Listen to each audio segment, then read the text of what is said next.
On Friday night, the rivalry is renewed as the Rochester Rams host the New Brighton Lions. 6:30 airtime and 7 o'clock will be kickoff here on Beaver County Radio. Friday's game will be live video streamed on the Beaver County Radio Facebook page and YouTube channel, and both Friday and Saturday's game will be audio streamed on air at 95.7 and 99.3 FM, along with 1230 WBVP, 1460 WMBA, and online at beavercountyradio.com and the St. Barnabas broadcasting apps. High school football on Beaver County Radio this season is being brought to you in part by Keystone Wellness Program, Patriot Home Care, the Grand Valley Inn, A.K. Nahas Furniture Gallery, the Community College of Beaver County, the Beaver County Career and Technology Center, Drug Free Aliquippa, the Beaver Falls Municipal Authority, and Moon Township Ford, among others. So tune in every Friday night right here on Beaver County Radio.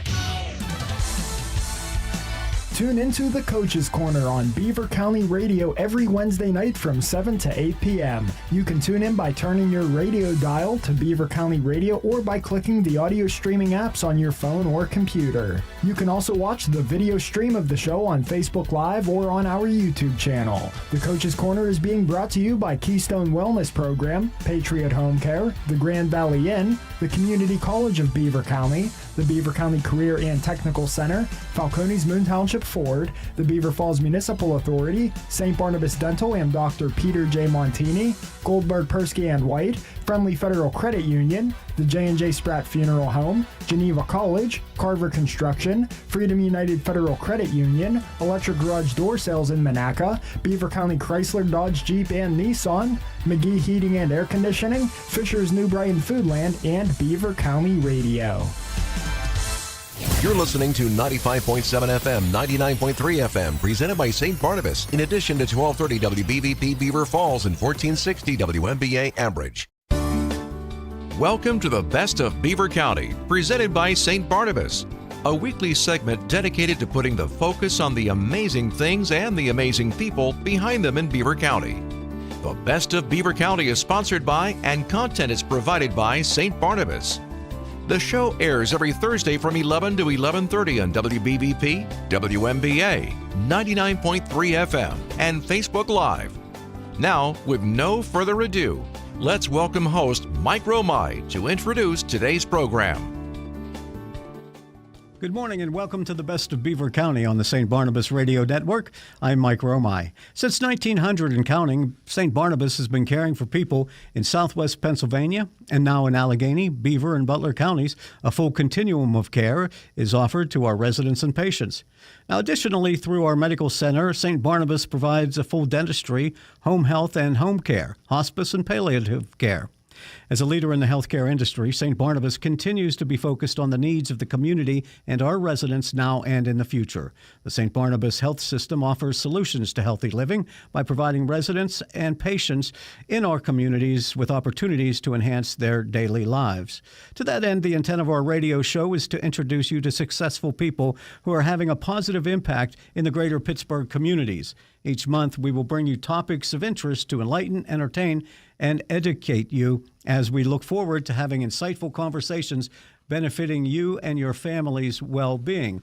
And to that end, we welcome our guest on the program, a guy who knows all about the healthcare. If it's happening at Heritage Valley Health System, this guy knows about it. He was probably part of the boardroom talk about it. He is Norm Mitri, and he is the president and CEO of Heritage Valley Health Systems.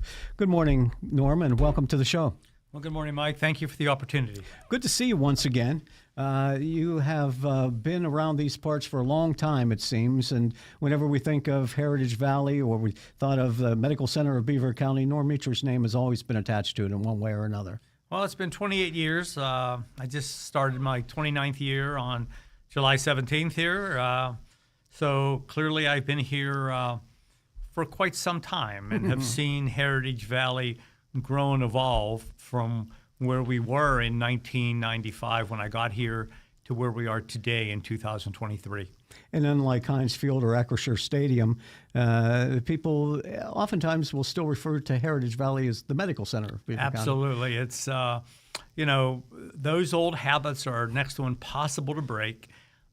Clearly, I still call Heinz Field. Mm-hmm.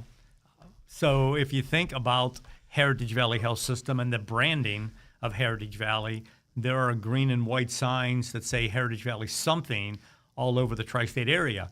But when folks refer to the hospital on the hill, it's often still referred to as the Medical Center Beaver, very similarly to where Swickley Valley Hospital is still referred to as Swickley Valley Hospital, right, and not Heritage Valley Swickley. You're right. Old habits are hard to break. And I'm old enough to remember when Providence Hospital was a hospital in Beaver Falls, New Brighton had their own, and Rochester had their own hospitals. Well, I look back at that history, and I will tell you, I mean, when I think about that history and where the leadership of Beaver County must have been back in the 70s to have the vision and the proactive plan to, if you just think about it, just for a moment, they closed 3 community hospitals, one in Beaver Falls, one in Rochester, and one in New Brighton, to open a brand new, state-of-the-art, at that time, 510-bed hospital in Brighton Township, a township that never had a hospital. Mm-hmm. So I think about what must have occurred politically, the articles in the Beaver County Times. I believe that while it was absolutely the visionary right thing to do, for the ladies and gentlemen who led the charge, my hat's off to them. They were clearly ahead of their time in the healthcare industry. And no doubt, a lot of criticism came their way for making that sort of decision. And it was just farmland prior to being a hospital, wasn't it? That's true. It sits on 100 acres, and it was just farmland. Yeah. And think about today, going from 1970 to 2023, when they combined to make one regional hospital, but now you're going back into the communities in a different respect, but you have satellite stations all over the place. Yes, healthcare continues to evolve and change. I mean, clearly, one of my favorite sayings has been for many, many years, ever changing, ever challenging when it comes to the healthcare industry. And so what patients and families and individuals want is they want high quality, they want it to be cost affordable, they want it to be accessible or convenient, and they want a great experience. And so if you can go, for example, into the Chippewa or the Monaca medical neighborhood, and you can park outside for free, you can walk in and see your primary care physician, you can, if needed, have a chest x-ray, have your blood drawn, outpatient rehab. It's just convenient. And we use the term retail medicine because that's where we believe, and our board of directors believes, that the future of healthcare really is. And, it goes back to probably 2008, 2009, thereabout, when our board said to us, we want you to take healthcare to the community. We don't want you to wait for the community to come to us. So it was clearly a board vision, no different than the vision the folks had in the 70s for the medical center on the hill. It was the board vision to take healthcare back to the communities. And in those board meetings and the decisions that have to be made, do they see some trend somewhere else in the country or the world to say, yeah, we better get on board on this? Well, it's a combination. I mean, clearly, I don't think anyone can say they create any of this. I think you see what's happening in other parts of the countries. And for years, we've always looked out west to the California experience, knowing that sooner or later what happens in the West will flow to the East. So I think that's, just following all the literature and following everything you read. I mean, for years, there's been incredible healthcare literature out there to follow as what trends are. And so, yeah, that's where a lot of the ideas come from. Is it working? Has it worked? Well, the medical neighborhoods have been extremely successful. I will tell you that, the acceptance rate of people going there has been just incredibly over the top. I mean, if you think about taking segments of healthcare and making it open 7 days a week, 12 hours a day, Monday through Saturday, 8 hours on Sunday, so it's become accessible. And you don't have to always have an appointment and wait 3 weeks or what have you. Yes, there's appointments that are still challenging for certain diagnostic tests because of staffing. We still suffer. Staffing is still our number one issue coming out of the COVID crisis. And so you look at that, but yes, it is working. The long and short of it is it's been well received by the public, and the public continues to utilize it pretty regularly. I think I told you before we went on the air, I've been to the Chippewa Convenient Care on a number of occasions recently just to go have blood work done, park in the parking lot, type in my kiosk information. I'm in and out of there in like 15 minutes. Yeah, that's the goal. The goal is to get you in and get you out and make it a great customer experience that you want to go back to that venue and you tell the people about it. Yeah. So. And lab testing, by the end of the day, you have your lab tests already through your computer. Absolutely. Get that information. You don't have to wait. If you think about that change in healthcare, Mike, years ago, both of us have some gray hair. You have more hair than I do. I got more gray. So if you think about it, you would go get that lab work. The doctor would get the result. You wouldn't know unless he or she called you. Right. You get it before he or she looks at it. And so, we look at the personal health record of being really an advantage to people taking better care of themselves. And a little known fact about Heritage Valley is we started saving this data in 1996. So if you were having your lab work done at the Medical Center Beaver or anywhere and in Heritage Valley's network, and you can actually look back and see your lab results from 96 through today. You can look at radiology results and the dictation from 96 to today. So it's incredible to be able to look back and see the trending of your lab results and know if your cholesterol is going up, going down, or are you managing your health the best that you possibly can. So it's putting information into the hands of the patient so they can become more accountable for their own health and well-being. Norm Mitchell is the president and CEO of Heritage Valley Health Systems, but you started off in the steel industry. I did. I did. I did. Are you from Beaver County? Pardon me? Are you from Beaver County? I am not. I'm from a town called Ingram. Okay. And anytime I say Ingram, I have to say to folks, Craft and Ingram near Greentree, because Ingram's a very small town. So I was born and raised in Ingram, and went to Montour High School, and then went to Robert Morris when it was Robert Morris College. And so when I graduated from Robert Morris, I started working for Jessup Steel in Washington, PA. My degree was in finance and information systems. And I spent, about 8 or 9 years at Jessup Steel. And then at that point in time in healthcare was being dealt a change in how they were being paid. So long story short, historically, healthcare was paid on what was called cost-based reimbursement. So what that means in layman's terms is all the care you provided, you were paid your cost plus a 7% margin. So technically anyone could be a healthcare administrator. It was pretty easy. You had a built-in 7% margin because it was cost-based. In 1983, the Medicare, the Centers for Medicare and Medicaid, introduced something called prospective payment system, which meant you were going to be paid a certain flat fee for various disease entities. So if you had open heart surgery, you'd be paid X.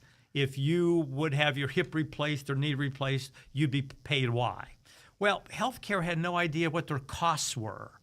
So a number of us from industry came into the healthcare environment in the 80s to introduce cost accounting and cost analysis. So I went from Jessup to Mercy in Pittsburgh, and I was at Mercy Hospital in Pittsburgh through a number of different positions. To when I left there, I was Chief Financial Officer of Pittsburgh Mercy Health System, and I was Chief Operating Officer of one of their hospitals. And I left there and came to the Medical Center Beaver in 1995. Yeah, incredible. And you've seen tremendous growth since that time. Yes, I mean, the system, back in 1995, there was the Medical Center Beaver. That's what we had. And, in November 1st of 1996, we merged with Swickley to form the first generation of Heritage Valley Health System. And so that has exponentially grown from where we were at $140 million of annual revenue to over $500 million of annual revenue generated by the health system through our 100 miles of where we're the predominant provider of healthcare services. And as far as Beaver County is concerned, you are the number one employer. We are, and I often say, I wish I didn't have that recognition of being the largest employer. We're actually the largest employer in the airport corridor, absent the 9/11th Air Force Wing. And, you want more industry. You want, I'm a proponent of the Shell cracker plant being successful and other industries building off that, because we need more industry. We need more population growth in Beaver County. And quite frankly, in southwestern Pennsylvania, we just need more population growth. And by doing that, clearly you build businesses, people move in to service those businesses, and you build your population base. So someday I hope that Heritage Valley is not the largest employer in the area. Well, in terms of living through the steel collapse, the industry collapse, when all those employees had paid for health care by Jessup or J&L, if you worked there, you had health insurance for your family. When that bottom fell out, it also fell out of the insurance in terms of individual families. How did the medical industry, how did Heritage Valley deal with that? So clearly you ended up with a number of self-pay patients, people who lost their insurance. But I think what the beauty is about healthcare, we're a 501c3, not-for-profit organization. Now, not-for-profit doesn't mean you don't make a profit. You have to make a profit to, expand and thrive into the future. But because you have the philanthropic opportunity to raise funds in the community to counterbalance that, when someone comes to the hospital, we provide care regardless of your ability to pay. And, we clearly try to get folks charity care that have no insurance. We have programs for charity care. We have programs to sign people up for Medicaid and Medicaid managed care. And so we try to get people connected, if you will, into the insurance industry or somewhere to at least lessen the impact on one for the health care that they need. Yeah. We're talking with the president and CEO of Heritage Valley Health System. Norm Mitri is our guest, and we'll continue our conversation on the Best of Beaver County radio show on the St. Barnabas Radio Network. I'm Patty. And I'm Bob. We're retired, and we live at St. Barnabas in the Village. We used to have a house. Lived in it for 40 years. Raised our kids. But it became too much. The upkeep, the stairs. Moving seemed like such a hassle. We didn't even know where to start, so we didn't. Until we met Cindy at St. Barnabas. She talked us through our options. Yeah, and she helped us with our move and all the arrangements. There was so much stuff. Who knew we had 3 fondue pots? But she made it easy. So easy. Now we enjoy ourselves. Golf, the pool, new friends, shuttles to where we want to go. The pub and the food. So good. There wasn't a long-term commitment or any large fees. And they have a healthcare system on campus with doctors if we need it. The kids really like that. The kids like to come and eat with us. There's an easier, worry-free way to retire at the Village at St. Barnabas. Come visit us for a free and informative counseling session and personal tour. I can't believe you waited so long. I can't believe you waited so long. Visit stbarnabashealthsystem.com or call 724-443-0700. It is the Best of Beaver County radio show, and our guest is Norm Mitri from the Heritage Valley Health System. And they've seen tremendous growth over the years. Now you go to the Beaver Valley Mall. Oftentimes it's hard to find a store inside the mall, but you've broken ground and have facilities up in that area as well. So tell us about it and why. There's got to be a lot of planning going on to say, okay, this is the location we want to be at. So clearly, you cited first the Chippewa Medical Neighborhood. And the Chippewa Medical Neighborhood was our largest neighborhood that we opened in 2012. After 2012, we opened one in 2014 in Swickley. We opened one in Robinson Township right off 376 there at Robinson Town Center in 2018. And then the one behind Beaver Valley Mall is actually our largest medical neighborhood. It is inclusive of a 22,000 square foot surgery center, outpatient surgery center. And so when we were looking for a location, we did want something that was a nice plot of land where there was easy access. Now, some people know this, some don't. We did flirt with the idea of putting it in the mall at the time. Yeah. We flirted with that idea, but could not make that work. So we wanted to be in that general Center Township, Monaca area. We all know that, Center is pretty much the center of Beaver County. Sure. And so we found the plot, and we don't build these. We have developers who build these for us, and then we lease them on a long-term basis. So we looked at that site, and it had everything we wanted, the proximity, if you will, to get off 376 right there, go up the road, Sure. and there's the neighborhood. So that one is all-inclusive. It's our largest one, 60,000 square feet in total. As I said, outpatient surgery center, primary care, 7-day-a-week walk-in clinic, outpatient rehab. There's medical specialists, and there are also endocrinologists, rheumatologists, foot and ankle specialists. It also houses our business care site, and that's supported the construction of the cracker plant for all those years, where people needed to come to a business care site for routine COVID testing, of course, but drug testing and those things. So it's a combination commercial residential site there. So basically the same reasons that Shell decided to build there. You have close proximity to the airport and the highway system. Maybe you don't use the rivers and We the don't rails use as the often, rivers, right. but the highway and the airport. Yes. A big Yes. proponent of it. And you said earlier that Heritage Valley is a major employer up into that airport corridor, up in that area. Do you foresee ever the time that you won't have a big facility like the main campus and that you'll just be out in the communities like this? No, I think you'll always have, quote unquote, a hospital. Okay. I think there will always be a hospital in Beaver County. Okay. I think it will continue to evolve to look different. It looks different today than it did when it was built in 1980. It looks different today than it was in 1996. So people who are in the hospital going forward will be more acutely ill. And because more and more care is done outpatient. Clearly, when you used to have a joint replaced, of a hip replacement or knee replacement, you would come in and have it done and be in the hospital with 3 or 4 days of inpatient rehab. Now you have a knee done and you can go home the same day. Yeah. If you have it done early enough in the day, you can have it done in the day. You can go through rehab the same day, and you can go home that night. Now think about the evolution of healthcare from a quality, efficiency, invasive or non-invasive perspective for the patient. Now, what has really hurt healthcare in general is the finances that the provider is paid for that has gone down exponentially. Yeah. Okay. Only because there's no stay in the hospital any longer. And in terms of taking care of the patient care, we've often heard that, if you're not sick, don't go to the hospital, because you will get sick if you go to the hospital because there's so many germs and infections and things like that. These people are being sent home, outpatient care. They healing better? They coming through the rehab better and faster? Yeah, because clearly they're going home in their own environment. Okay, and yes, they're either going to one of our or a competitor's outpatient rehab site.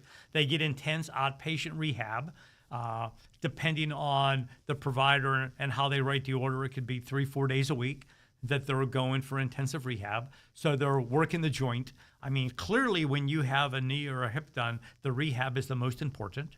But I think the beauty is they're home in their own environment, and they're more comfortable in their own environment. And if, in fact, they don't have the infrastructure to get to rehab or what have you, home care nurses, and I think you had told me before we were on the air, your wife used to be a home care nurse. And so, clearly those home rehab can also be offered in the home. Not as intense as you can if you go to an outpatient rehab site, but clearly it can be offered in the home. Norm Meecher is our guest, Heritage Valley Health System President and CEO. What's the biggest challenge of your job? So the biggest challenge today remains staffing and coming out of COVID-19. This country, this world was unprepared for COVID-19. And, you take a look back on it and what we've gone through. And I often say that, COVID hit Beaver County on Friday the 13th, March of 2020. And if you think of all of 2020 and the vaccine not being available to the end of the year, then it became available and there wasn't a distribution network to get it out. And they asked healthcare providers to get it out like we did at the CCBC Dome. We got dealt this deck, this hand of cards that no one knew how to play, okay? So we still struggle coming out of COVID-19. And it will take a while, I think, in normal life, but especially in healthcare, to get back to some level of normalcy. So staffing, COVID-19 dealt us what we refer to as the Great Resignation and the Great Retirement. People retired and people resigned, and especially people who had kids had to go to school, they had to homeschool or be home for online learning. I mean, it was an incredible lift for what everyone in this world has gone through. So staffing, trying to get nurses back to the bedside. People can come to, and I'm saying this intentionally, people can come to the medical center, Beaver, okay, and they can come to the emergency department, and they might have to spend 10, 12, 16 hours in the emergency department waiting for a bed. Mm-hmm. We have plenty of beds. Yeah. We don't have staff to staff the beds. And that's true at Allegheny General Hospital. That's true at UPMC. So if we even have a patient that comes into the emergency department that we feel we need to transfer to Pittsburgh, we may wait a day or two to get the transfer approved because they don't have a nurse for the bed. Yeah. So it is much broader than the average person thinks about. It's a very complicated business. So just navigating the operations, my hat's off to people like Linda Homick, our chief nursing officer, and Lisa Elchak, director of nursing, who manages this each and every day. And quite frankly, your sister, Molly Romai, who works for us at Heritage Valley. Clearly it's a challenge each and every day. And I know that during those COVID days, you were offering triple overtime for people to come to work because you couldn't get the staff. You couldn't get the staff. And, one of the biggest, financial hits that healthcare took in general was agency nursing. Mm-hmm. My gosh. I mean, agency nursing years ago used to be called travel nursing. Yeah. And that meant you had to travel to Iowa or Texas or California and be there for 30 days or 3 months. Well, when COVID hit, travel nursing became, I can live in Beaver County and travel to Pittsburgh and get paid 3 times or 4 times. Right. So it did hurt staffing, and that continues to be our number one issue in healthcare. And the schools, though, whether it's CCBC or Carlo or any other major, they're turning out nursing students at a rapid rate. Well, they are, but through the COVID timeframe, those students contracted. Okay, so we, of course, have a great relationship with Community College of Beaver County for the School of Nursing, School of Radiology. Heritage has their own School of Nursing at Heritage Valley Kennedy Hospital in Kennedy Township. And, they're slowly coming back to nursing schools, that the enrollment for this year that's starting is much greater than it has been the past 2 or 3 years. Yeah. So I think we'll see the nursing crisis lessen, but it's going to take 2 to 3 years to have that lessen. And I don't mean to open a can of worms here, but I just recently had a discussion yesterday, as a matter of fact, brought up COVID, because we're seeing the numbers ticking up again, and hospitalizations and deaths, not anywhere near pandemic levels, but people are already being belligerent about the idea, I'm not wearing a mask, I'm not getting that shot. And I know you and I and you and Eddie had many conversations during the pandemic about this, and people just denying that there was this deadly disease out there. Well, in fairness to Eddie Crow, he and I had a great relationship there, talking every Friday about COVID and trying to bring all the information to the public on a regular basis. And you're right. I mean, education of all that was very difficult. And, while we're not saying people need to wear a mask, okay, so I do see more of people coming into the hospital with a mask on just for their own protection. Not that we're requiring it, because we're not. But we're watching to see what's happening across the country. You asked me before, where does the board get their ideas across the country? Well, we're watching this whole masking issue going on in certain parts of the country. And, we're not at all interested in having to do that at this point in time. The next round of COVID vaccines should be available at the end of September, first part of October. And you're right. You'll get many people that'll say no to that.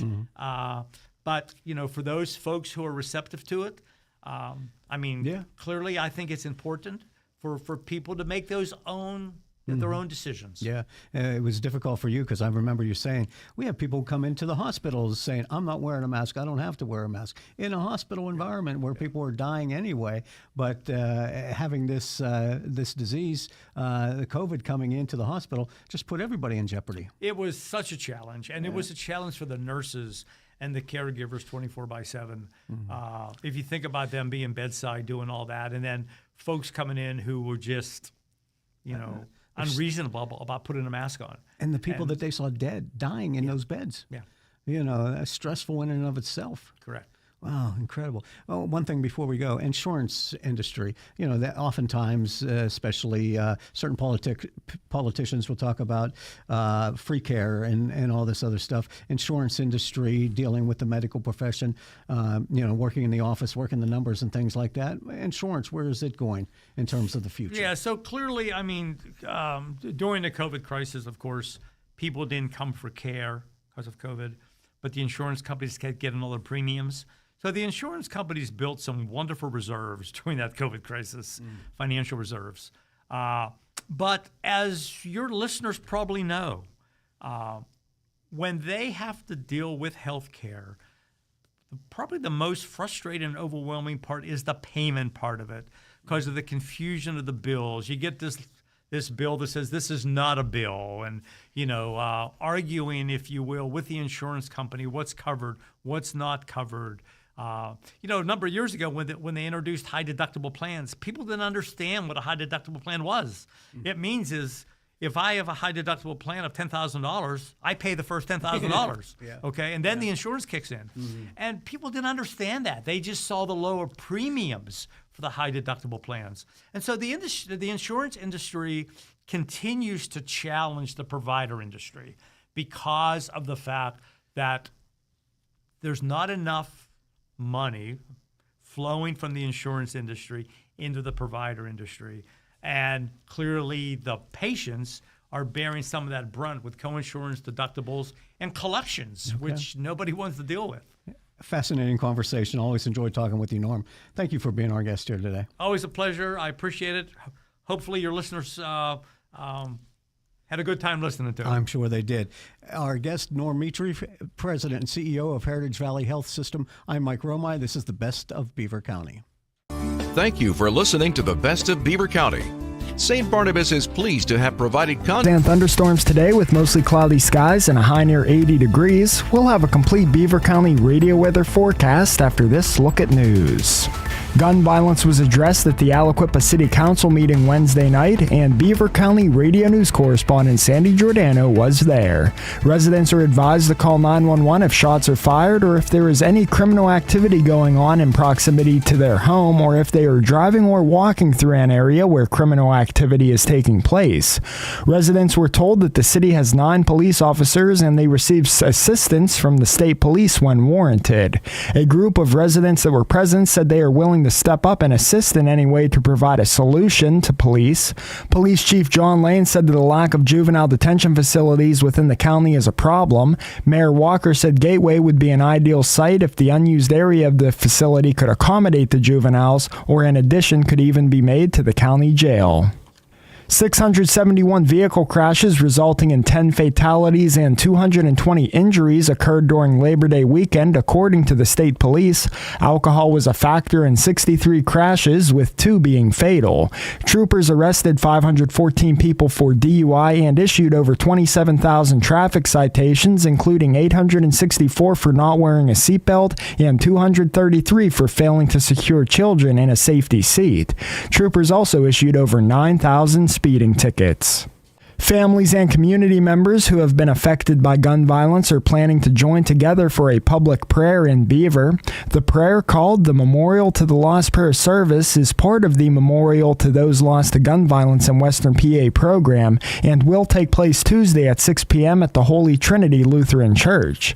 The event will be hosted by Christians United. The purpose of the event is to bring awareness to 59 people who were victims to gun violence. A display of T-shirts with the names, ages, and day of the deaths of the victims will be displayed outside the church for around 2 weeks following the service.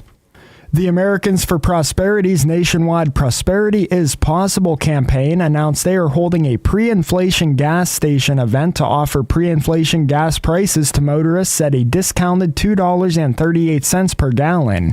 They will be in Coraopolis on September 8th. Scorching late summer temperatures caused disruptions Wednesday for schools from the Midwest to the East Coast, with some districts dismissing students early and others holding classes online just days into the new school year. Pittsburgh schools were among the affected and resorted to having online learning days, citing issues with air conditioning. Other schools in Pennsylvania, along with Michigan, Maryland, New Jersey, Connecticut, and Virginia, cited inadequate air conditioning in cutting days short this week.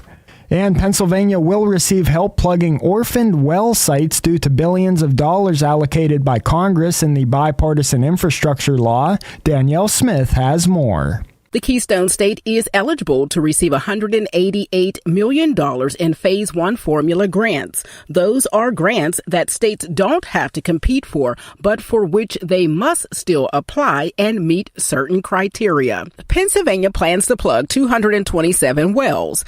And Ohio River Valley Institute senior researcher Ted Bettner suggests the money could help create good paying union jobs, which will create lots of opportunities for workers. And one of them is to incorporate project labor agreements in these contracts. Another one is to ensure that there is apprenticeship utilization requirements. So say 25-50% of the workers would have to come from a federally approved apprenticeship program. Last month, Pennsylvania Governor Josh Shapiro issued an executive order to create an on-the-job training grant program with money from the bipartisan infrastructure law and the Inflation Reduction Act. Bettner's research shows those dollars could be vital in establishing the state's first union apprenticeship program for well plugging and reclamation.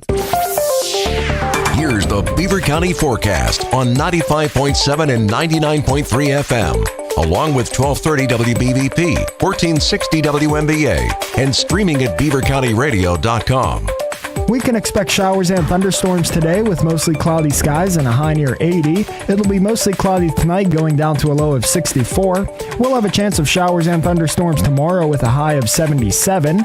Chance of showers and storms Saturday as well with cloudy skies and a high near 77. And a chance of showers with a possible thunderstorm Sunday with cloudy skies and a high near 72. That's a look at the news for now. I'm Curtis Walsh on 99.3 FM, 95.7 FM, 1230 WBVP, 1460 WMBA, and streaming live around the world at beavercountyradio.com. It's time for Notes on Local Entertainment, the show highlighting the best in local talent, hosted by Scott Tatey Entertainment, editor for the Beaver County Times, and Eddie Crow.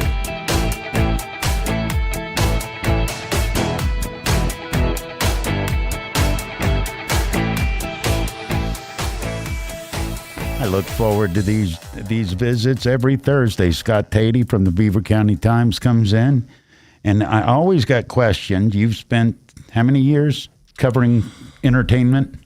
30. You've been covering entertainment about as long, within a year or two, as long as I've been in radio. So we're both deeply flawed and scarred individuals at this point. Skeletons in the closet and everything, yes. Okay, let's start with the obvious. Bruce, canceled multiple shows. They're using the word postponed and promising they'll reschedule, but it's interesting. You go on Ticketmaster, they do not have any, anything beyond that. They just say hang on to your tickets. So, but yeah, the Tuesday and Thursday shows both called off. Can I translate that? Go ahead. Ticketmaster says, "We'll just hang on to your money." They've done that before. And well, that's my next question. If it ends up being canceled, and I don't know this, I'm trying to remember the last time I bought a ticket through Ticketmaster. I don't even remember. It's painful. How long before you get your money back if it's a cancel? How do you get all of the money back if it's a cancel? Or do they just keep the fees and go neener? In this case, I would tell people to be faithful. He's going to come back. He's done this before in other cities where he's had some health issues. I think he will. And then an example is Madonna. She postponed and everyone rolled their eyes like, yeah, that show's never going to happen again. Well, it's back on the books for this March in Pittsburgh. So I think there's I think there's a really good chance Springsteen will make these shows up. And his words were, we're going to make it up and then some. We're going to bring even more. So rather than playing 3 hours, he might do 3.5. First time I saw him, it was almost 4 hours. How about that? I was exhausted. You know, surprised me last night, Aerosmith. Man, my expectations were so, man, it's going to be okay. They'll do a greatest hits record. They brought it. They really brought it. And they did some songs from the debut album. They did some songs from Toys in the Attic. And they're not just Walk This Way and Sweet Emotion. They did like Adam's Apple and the title track, the Toys in the Attic, kind of deeper cuts. Really bluesy, and they rocked it out. We're the old, crusty Aerosmith fans, the 3 or 4 dudes like you that went, oh, yeah. And then they did like Don't Want to Miss a Thing, and then whatever, the 30-year-olds were in the audience stood up and cheered. But yeah, it was, and Steven Tyler was playing harmonica on probably 4 or 5 songs. It brought back kind of the bluesy rocking aspect of them that kind of got overlooked in the Alicia Silverstone video era, I thought. Oh, absolutely. They were a blues band. Yeah. And you could hear that, but Money Talks is how amazing is it that you just actually described it? You've got 30-year-olds that know who they are. You've got 70-year-olds that know who they are. Yeah. And you take into account, let's say it nice, the historical behavior of that band. Yeah. They're all still alive. And they're all still alive, and they're all still playing. About that. Drummer Joey Kramer's not in the band anymore. The former drum tech, how's that for a replacement? Let's get the drum tech. He knows probably as much, if not more. He held out long enough, baby. He was a roadie for 45 years, and he's finally getting his gig, and God bless you. He sounded good. But yeah, the whole band, Brad Whitford's there, the rhythm guitarist. And then, of course, for Sweet Emotion, Tom Hamilton starts noodling on bass, and you know what's coming. I mean, I'm not a big fan of bass guitar solos, but you get one. If you get to do bass on Sweet Emotion, I'll give you the bass solo. You can have that. Or anything Geddy Lee wants. Yeah, or the theme from Barney Miller. Yeah. Right? But that's bass, it. Yeah. If you're a bass player, the first thing you learn to play is either the theme from Barney Miller, which I can...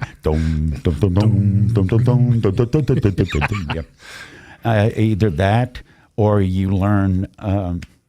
what's the song? Smoke on the Water. Oh, yeah. Those are the two if you're a bass player. Well, let's talk about band members a second. Is it different when one person isn't there? I'm thinking ZZ Top. Yeah, I mean, ZZ Top, you still got the singer, guitarist, Billy Gibbons, but it is a little odd not to have Dusty there with him playing bass. And to me, it depends on the band. Usually without the singer, that's a bitter pill to swallow. Or if it's like a really top guitarist that isn't there. Even like Bon Jovi, the Richie Sambora hasn't been with him on the last several tours. I'm not saying he's the Jimmy Page of 80s metal, hair metal, but he's still visually. He's the guy. Yeah, he's fun to watch, and he's got some personality. So it hasn't been the same without Richie, but. He's the guy playing the Ovation in the video for, what's the one where you drive into? One of Dead or Alive. Dead or Alive, where you drive through the tunnel. Yeah, yes. The double neck ovation. You remember that. So how is it when nobody in the band was ever in the band till after the band sold their name and rights? You're talking Leonard Skinner now. I'm talking in general, but yeah, Leonard Skinner, you look and you go, okay. At that point, it becomes a tribute band, in my opinion. Yeah. I mean, they're great musicians, don't get me wrong, but you have to have that personal connection, knowing that you're seeing someone on stage who was there for the first album, who was there for the big hits, and that kind of pulls you in. You're thinking, what are they thinking about 50 years later doing this song? If you don't have that, the thread falls apart for me. If it's an original, you look up and you wonder, I wonder how many times they played that riff. Yeah. And if it's not an original, you think, oh, maybe 20 or 30.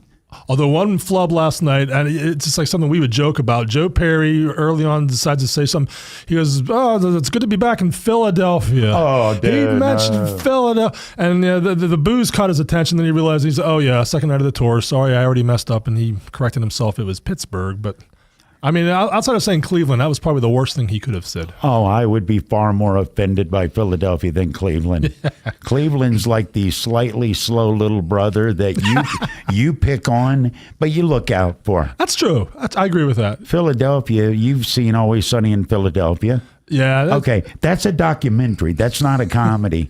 Yeah, they're uptight out east. While we're talking about entertainment, this counts, at least if you look at the betting lines. Do you pay any attention to football past the Steelers? Are you a fantasy football guy? I quit that years ago, but yeah, I want to know what's going on. Wow, who's the prediction? Who they saying? Oh, I have no idea. I'm no longer required to know that. Yeah. It's nice, isn't it? Yeah, I'm absolutely fine with that. It's Teleforum. Scott Tatey is my guest. We talk entertainment every Thursday about this time. We will continue doing that after we do this. When you talk about community involvement and safety, the name Fry stands at the forefront in Beaver County. Fry Transportation's mission is to continue to raise the bar as the gold standard in their industry by providing the safest, most reliable, and cost-efficient transportation service in Beaver County through their strong relationships with their community's best-in-their-class drivers, equipment, and technology. There's nothing more important than the safety of their students, employees, and community members. Fry Transportation, where the quality of their organization is characterized by the makeup of the individual behind the wheel. Oh my goodness, Amy, it's so good to see you. Jennifer, how are you? I'm fine. How are you? Is your mom doing any better? Thank you for asking. I don't know if I can answer without being emotional. I'm sorry. I'm just tired and worried. I can't always be there for her, and it's so stressful. I really understand. That's how I was with my dad. I'd recommend calling St. Barnabas. We did. We started with just having them come in for home care. He was so excited to see them show up. And when he needed more, we were able to move him in at Beaver Meadows, where he still has his own home-like space and excellent care. Thanks for telling me that. I don't even know how to start, but I have to do something. Oh, you can just give St. Barnabas a call. They have directors that can explain how it all works. Trust me, you'll feel so much better, and so will your mom. I'm so glad I ran into you. Visit stbarnabashealthsystem.com or call 724-443-0700 for care apart from the ordinary. Tune in Wednesdays for your chance to win a $25 gift certificate to Z Pub and Diner in Chippewa. All you'll need to do is like the WBVP-WNBA Facebook page, share the sports trivia post, and answer the question correctly for your chance to win a gift certificate to Z Pub and Diner every Wednesday. Winners will be selected on Facebook only. It's Z Pub and Diner Sports Trivia every Wednesday on WBVP and WNBA's Facebook page. Good luck. Vaccines protect us all from serious disease, and I ask that you consider getting your family and your children vaccinated. The COVID vaccines, including the updated booster doses, are safe, effective, and recommended for everyone 6 months and older. It's an important way to protect our families, our healthcare workers, and our communities. COVID patients are still in our hospitals, and many are very sick. If you have questions, talk with your healthcare professional. And if you haven't gotten vaccinated or boosted, please do.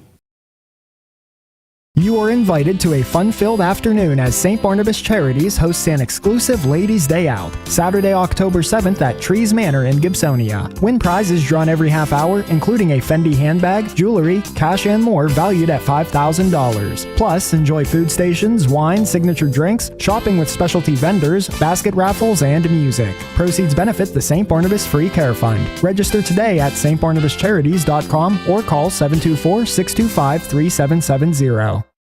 Talk about what's happening in Beaver County or around the world on Teleforum. 724-843-1888. 724-774-1888. It's Teleforum with Eddie Crow. The rain is holding off for the time being. It is expected to not hold off much past mid-afternoon.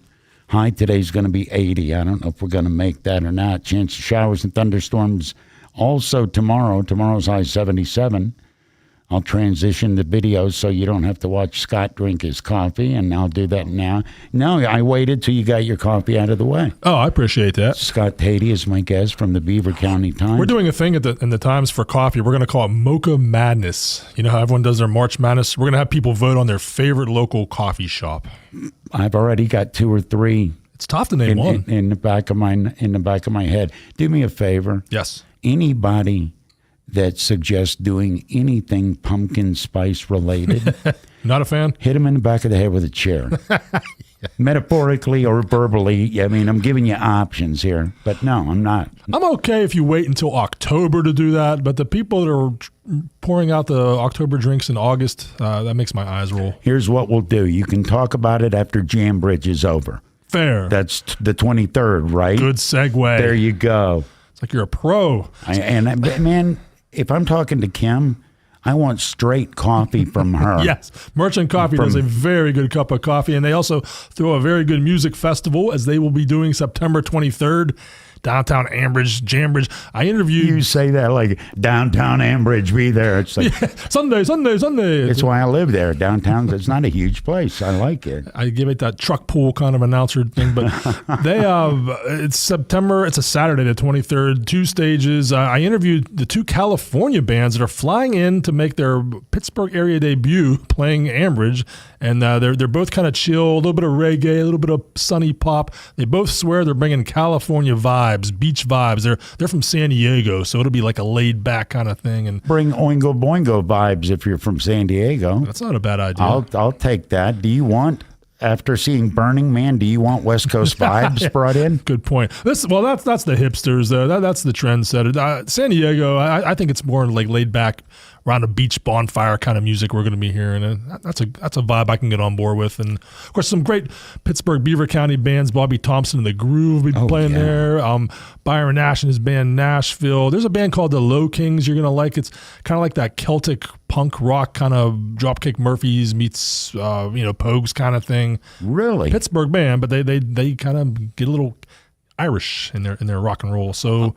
It's going to be a fun time, and it's a free show. You can make a donation if you want to keep this great second-year music festival going. Go to their website. Here's what I love, Eddie. They list all the food trucks that are going to be there. They list links to all the vendors, so it's not just all about music. There's 4 other craft breweries invited. Fermata Brewing is the co-host with Merchant Coffee. Mm-hmm. They're saying 4 of our neighboring beer makers, you could think they were competitors, but no, they welcome them as well to sell their beer. So it's a really community-oriented event. How has that changed from the old time? When I would go to a festival in the old days, we weren't thinking about what we were going to get to eat or what different, gastronomic options were available to us. Is that something you got to do now to draw? I see that so often in press releases. They hammer home the point who the food trucks are going to be. I think people sometimes that's a deciding factor. Do I go to this place or that place? Do we go to this festival, that one? You see, there's a Asian food that night, or I've heard great things about Little Athens. Let's go there. Yeah, it can be a tipping point in picking your night's entertainment. I hang out in the parking lot at the Ambridge Do It Best because they bring food trucks in on the weekends. Yeah, I loiter there for hours. It's a good deal. They do that Cousin's Maine Lobster. Yes, they do. Very successful with that. Yes. There's a Hawaiian place that comes in. I can't think of the name of that, but I know what you're talking about. It looks like hoi polloi, but it's not. It's much more upstanding than that. Do they sell poi? No, I think they might. Had that once, and have you ever had taste poi in Hawaii? Yes, and it's a little paste is a good word for it. It's a little all right, starchy. Back to Western PA. Is Clapton tomorrow? Yes, Eric Clapton. Not quite sold out. If you ever wanted to see Eric Clapton, now's your chance. Jimmy Vaughn's the opening act, so he'll really, doing some Fabulous Thunderbirds kind of things, and. Now, if you're Jimmy Vaughn, you can get away with covering one of your brother's songs. Oh yeah, good point. You're allowed. Most people wouldn't be allowed, but Jimmy, Thunderbirds, and Jimmy. People don't know this. Everybody heard about Stevie for a long time in Texas. Nobody knew Stevie. Stevie was Jimmy's little brother. How about that? Yeah, but you're Jimmy. You get one. What is it?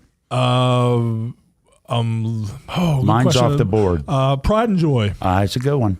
What are you going to pick? Life by the Drop. Interesting. I love that Going one. a little deeper. And trying to be impressive as you were with the Aerosmith. You're a great guitar guy. You love guitar. How about this last night? Joe Perry brought out a guitar given to him by Jeff Beck's widow. Ooh. And she said, it needs to be played. Play it. It's this pearl white kind of chord. He did a bluesy song on it. And I love that tradition that one of the legendary guitarists is, passing on his guitar to another legend. Do you know where Warren Zevon's last guitar that he played in public, do you know where it went? I do not. Where? He gave it to David Letterman. No kidding. They were tight back to the 70s. He was a good guest on there. L.A. Well, he was the band leader when Paul Schaefer would go on vacation. True. Dave said, Warren, come out. But they were tight going back when Letterman was trying to do stand-up in the early 80s, the West Coast thing. That's why Warren Zevon, his last public appearance, was on Letterman. And his guitar made sure Letterman got it. I love that. And that got me almost weepy. That's better than the Rock Hall of Fame or something boring like that. Yeah, and he didn't charge him 30% for the title, yes. So the Rock Hall of Fame, you think of it the way I think of it. Yeah. Okay. I'm okay with the museum aspect, but the whole Hall of Fame, it's kind of laughable. I mean, do you really need to grade these people? Well, I think Fleetwood Mac's a Hall of Fame band. I mean, they either they're good music or not. That you like them or not. They're successful or not. It doesn't need a bunch of people in New York to decide if they're quote Hall of Fame caliber. Shouldn't it be musicians only? They have a little chunk of the vote, I think, but who knows? It's not every musician. They're the ones that know. Yeah. It's like athletes, Larry Kelly's commercial. Your peers know how good or not good you are. Who should be in the Hall of Fame that's not? Without being charged by the Hall of Fame. See, I've lost track of who's in. I don't Exactly. You just proved my point. There's always some great progressive rock band that's not there. Is King Crimson in yet? Is Yes in yet? I don't know. Or some metal band. Is Iron Maiden in yet? I ain't going till I see a Marillion plaque. Good call. Anything I should have asked you that I didn't? Oh, I can't top Marillion. No one could, man. There's a singer named Fish. I don't know. I had a roommate that was into Marillion, and I just remember, God, can you play something simple and short like Live Rush? There's a lot of 35-year-olds named Kaylee because of that band. Hey, you know who's not in that should be in the damn Hall of Fame? Who's that? Crack the Sky. Oh, with Rick Wachowski of Weirton. Crack the Sky. That's cool. Absolutely. Is Donnie in?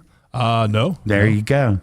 We'll just round up the Skyliners and head up there and whip butt until we get some plaques done. But Crack the Sky was brilliant. Yes, based on musicianship. Hard to beat. Very hard to beat. All right, that's Scott Tatey. We're done talking. I'll talk a little more after this, and then I'll stop, and then another guy will start. Thanks for tuning in to Notes on Local Entertainment.